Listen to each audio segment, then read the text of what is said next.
Friends, welcome back to Joe Tutorial, and in this video I'm going to show you how to turn on the one hand mode on your Gboard on your Samsung or Android phone. So go to your settings, click in general management, click on the Gboard settings, then click in preferences. If you scroll down on the layout, you will find the one hand mode. If it's off, you'll see like that.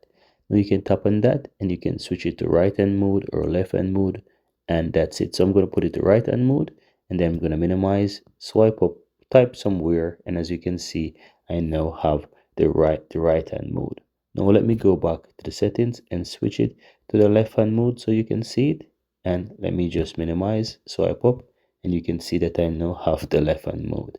So guys, this is how you can easily go ahead and enable one hand mode on your Gboard on your Samsung or Android phone. You can switch to right hand or left hand, or you can simply choose to leave it off and make it as a default keyboard if you so desire. Very easy and very simple, guys.